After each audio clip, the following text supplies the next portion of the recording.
Miarabantsika rehetra amin'ny anaran'i Jesosy ilay tompon'izao rehetra izao. Ninive sa Tarsisy. Izay indray havana ny lohatenin'ity vidéo manaraka ity.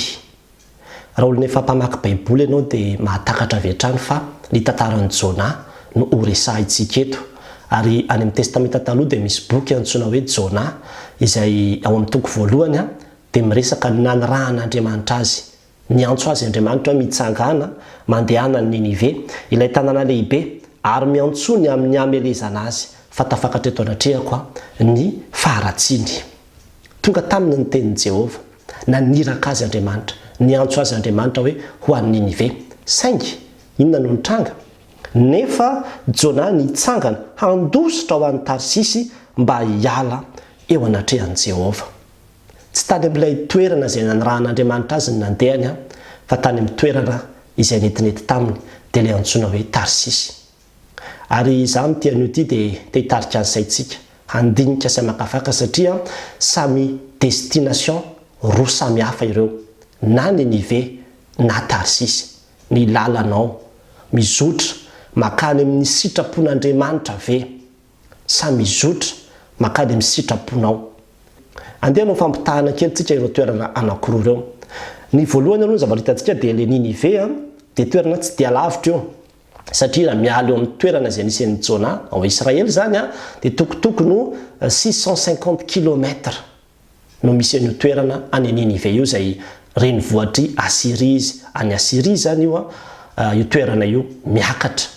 Fa ity le Tarsisy ity kosa dia tena lavitra be, satria raha jerevantsika amin'io sary io zao dia 4000 km izany hoe makany Tarsisy zany. Le makany Ninive zany ohatrany hoe tanà Mazoenga. Le makany Tarsisy zany dia ohatrany hoe mandeha makany Diego ianao miala ao tanà dia mandroso sy miverina, dia mandroso sy miverina inefatra zany. Ohatrohatran'izay zany ny alavitra ilay izy. Kanefa dia izay tany izy ny nandeha. Ary mandrakarivotsika eo amin'ny fanaovana ny sitrapon'Andriamanitra io dia tena misy olona lasa lavitra mihitsy rehefa tsy makatao ny tenin'Andriamanitra. Ohatran'ilay zanaka dala.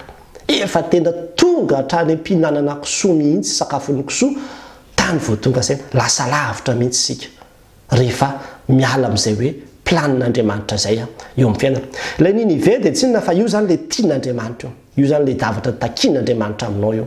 Mety tsy mahafaly ianao ilay izy. Fa ity Tarsisy ity kosa dia ilay zavatra tiantsika atao.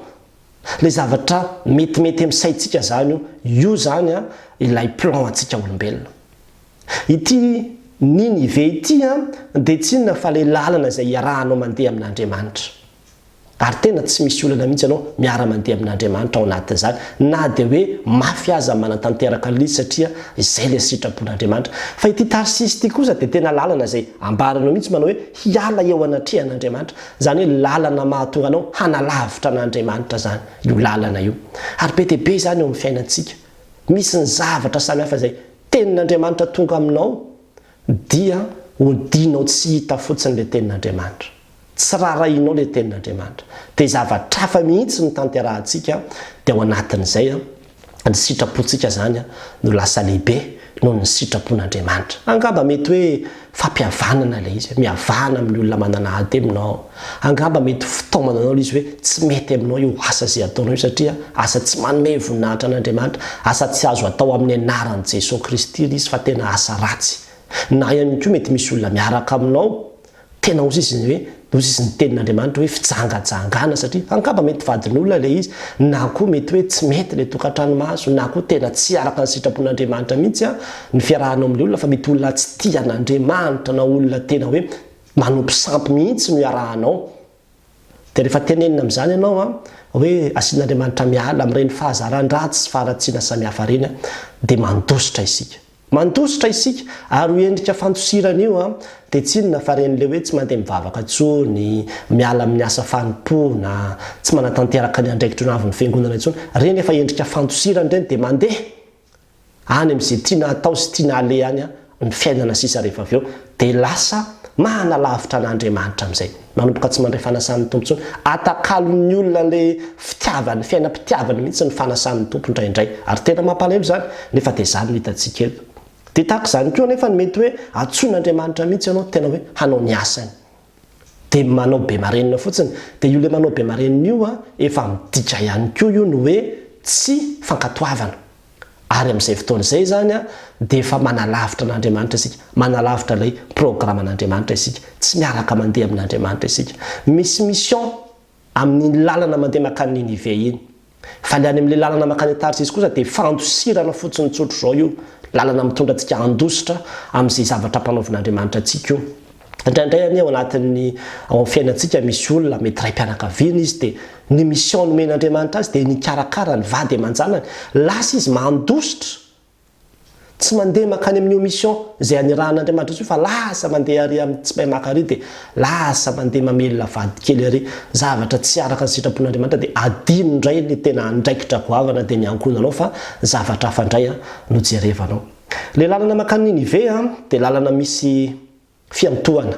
Andriamanitra ny miantoka anao satria izy ny mpaniraka ao anatin'iny lalana iny. Fa ilay lalana mandeha makany Tarsisy kosa dia misy fantaniana ao. Rehefa jerevantsika ao amin'ny andininy fahatelo dia ambaranao manao hoe ary nidina tany Jopy izy ka nahita sambo akany Tarsisy dia nandoa ny karamany ka niondrana niaraka tamin'ireo olona reo, nandoa vola. Zany hoe tena ny vidiny lafo mihitsy io lalana izay nandehanana io satria lavitra dia lavitra koa ilay izy, namoahany vola mihitsy. Ary indraindray tsika rehefa manao zavatra tsy araka ny sitrapon'Andriamanitra dia tena misy fantaniana be dia be mihitsy ao, na ny fotoananao laninao teo, na ny volanao, na ny hery sy ny tanjakao, na ny voninahitao, ninona lany tao daholy. Kanefa dia indraindray mbola mijanona ao anatin'ireny ihany ny olona fa tsy manana eritreritra mihitsy hoe andeha hiverina ho any amin'ny sitrapon'Andriamanitra ny fiainako. Dia tahaka izany koa io lalana izay makany Ninive io dia lalana izay heverina aloha amin'ny voalohany hoe ohatrany tsy mety, kanefa tsy naninona akory. Zany foana ny sitrapon'Andriamanitra. Rehefa miten'Andriamanitra hoe zao ny atao dia amintsika olombelona rehefa mandray an'ilay izy eo amin'ny voalohany ohatrany hoe zany koa ve dia ety, zany koa ve dia makaiza. Fa rehefa tena manao an'ilay izy ianao, rehefa avy eo, rehefa tena manatanteraka ilay sitrapon'Andriamanitra ianao, rehefa mamaly ny antson'Andriamanitra ianao, hitanao ihany hoe kay tena vitanao ihany ilay izy, hay tena nety ihany ilay izy, hay azo natao tsara ihany ilay izy. Tsy maninona akory. Fa ity lalana makany Tarsisy ity dia heverina hoe milamina, tsy hisy olana mihitsy io fa dia za aloha miala amin'ity problème be manao ny sitrapon'Andriamanitra ity dia handeha hanao ny sitrapoko fotsiny fa tena miteny aminao fa rehefa vakinao ny toerana tantara io rivotra mahery, onja mafy, vaky sambo, zany rehetrarehetra zany no zavatra natrehany Jona daholo teny mpandehanana ho any Tarsisy. Ary zany ny fiainantsika rehefa tafasaraka amin'Andriamanitra isika dia tonga daholo izao karazany zavatra rehetrarehetra zao izay mety endrika fampahoriana, kapoka, fizahan-toetra ahafahantsika mandiny tena hiverina amin'Andriamanitra daholo ny anton'izany zavatra rehetrarehetra. Ity lalana makany Ninive ity dia lalana misy famonjena ho an'ny olona, satria rehefa tonga tany izy ka nanao ilay asa izay nataon'Andriamanitra dia tena nibebaka ilay tanàna dia nivovonjy. Fa ny lalana makany Tarsisy kosa dia tena misy olana be, lasa nitondra problème ho an'ny olona izay miara-dia aminy izy, lasa perte mihitsy ilay olona tao anatin'ilay sambo tao satria ny olona mba mety hoe andeha hanao fandrarana angambany, andeha hanao any Tarsisy hivarotra na toy izany, na rina tany anaty ranomasina tany daholo ny entana satria hoe namaivanina ilay sambo rehefa tojo ilay olana. Zany hoe lasa perte hatramin'ireo olona reo. Ny olona manodidina antsika rehefa tsy manao ny sitrapon'Andriamanitra isika dia miara-fesona amintsika ao daholo, miara-potika ao daholo, miara-simba ao daholo fa tsy hoe ianao rery akory ny simba ao anatin'io. Ary zay ny olana. Fa rehefa mandeha amin'ny fankataovana ny tenin'Andriamanitra sy miverina amin'Andriamanitra isika dia misy famonjena koa ho an'ny olona rehetra izay manodidina antsika. Ity lalana makany Ninive ity dia lalana izay misy fifandraisana amin'Andriamanitra, mbola mifandray amin'Andriamanitra foana izy, zany hoe misy vavaka zany. Fa ity lalana makany Tarsisy ity dia tena lalana tsy misy vavaka intsony mihitsy. Jonaza rehefa tao anaty sambo, ny jentilisa rehefa tonga ilay onja be mbola niantso izay Andriamanitra tao ihany.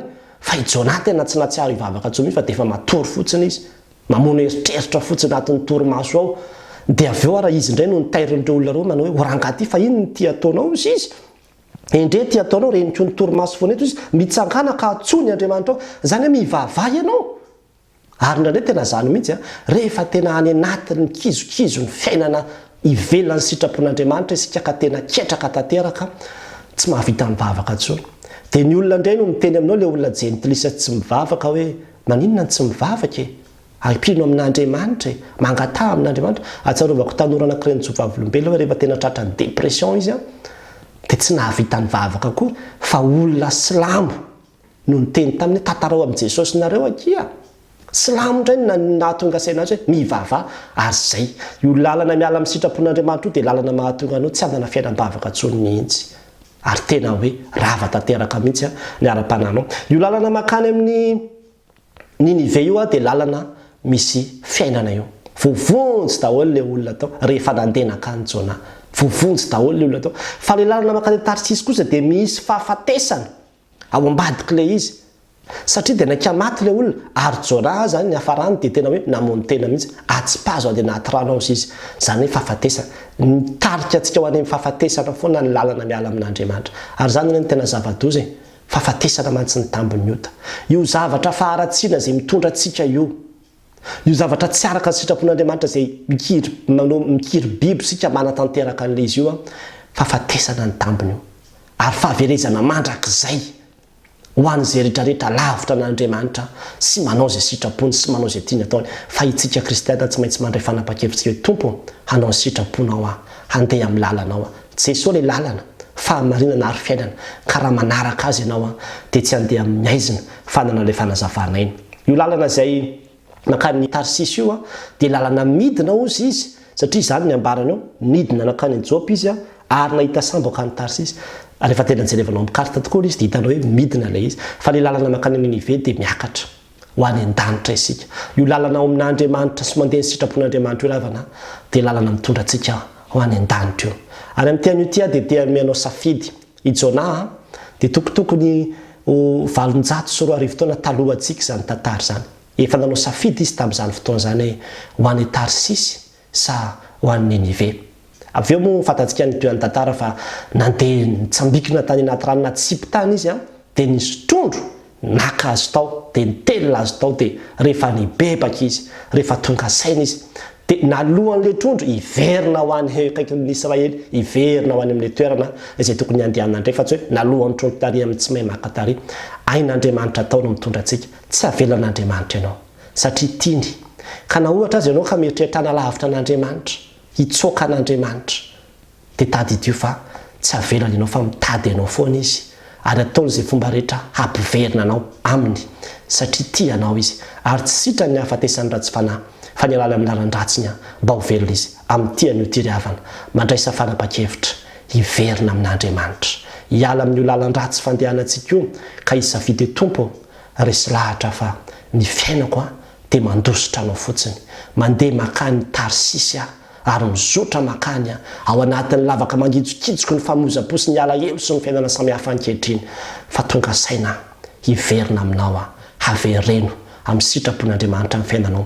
Aza hoentina amin'ny sitrapontsika fa ento amin'ny sitrapon'Andriamanitra na hiverintsika ho mafy aza ny iraka izay ampanaovin'Andriamanitra antsika dia tanterao fa tsy hanenenanao fa misy famonjena ao ambadika izany. Famonjena ny fanahinao aloha voalohany indrindra ary famonjena ny hafa ihany koa. Anio ry havana dia te hitaona antsika handray fanapa-kevitra handray an' Jesosy Kristy ho tompon'ny fiainanao tena handray mihitsy hoe Jesosy manomboka androany izay sitraponao no ataoko ianao ny tompon'ny fiainako ary dia anaiky ny teninao aza miady varotra na aza manamafo na aza mieritreritra hiady amin'Andriamanitra fa resy ianao fa aleo manaiky eo ambanin'ny tana maheriny ka manaraka an'izay lazainy fa izay ihany. Ny amaranako azy dia izao hoe any amin'izay anirahan'Andriamanitra anao sy any amin'izay sitrapon'Andriamanitra ihany no misy ny fitahiana ho antsika eo amin'ny fiainantsika. Dia mahereza ry havana ho an'Andriamanitra rirany voninahitra. Amen.